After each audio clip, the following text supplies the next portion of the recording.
we're in a period of uncertainty. I don't think any of us really know or can predict the impact that Brexit is going to have.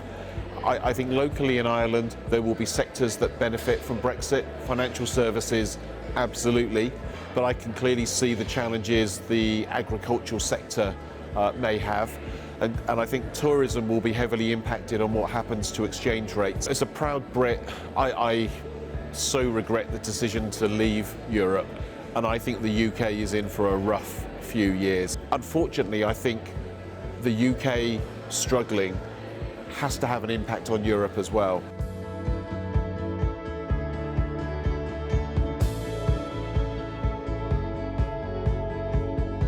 Well, I think it's really easy to be too pessimistic, and I think all of us 18 months ago, post the election of Trump, thought that that was going to be a negative from a global perspective. And I'm not saying that I like the man or I agree with a lot of what he says, but if you look at the way markets have behaved in the last 18 months, it clearly hasn't been a negative. I think the stability in Germany is a good thing, and clearly I think the EU is going to have to change the way it operates. I mean, I think the vote in the UK has demonstrated that the EU have an issue in how it's perceived.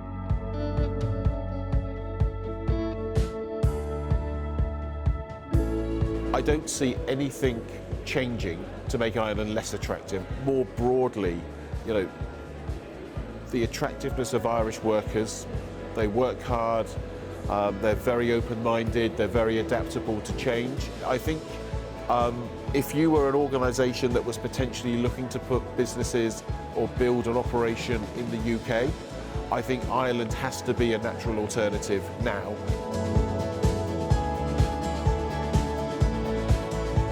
My dad, when I was just turned 16, told me that he wasn't going to let me go to college and to go and get a job. And I started work at Barclays Bank 3 months short of my 17th birthday. And at the time, he and I fell out big time for a little while, but it was the best piece of advice I was ever given. So firstly, it set me up for a career in finance, and 30 odd years later, I'm still in finance. I think with hindsight, he recognised that I'd have been an awful student.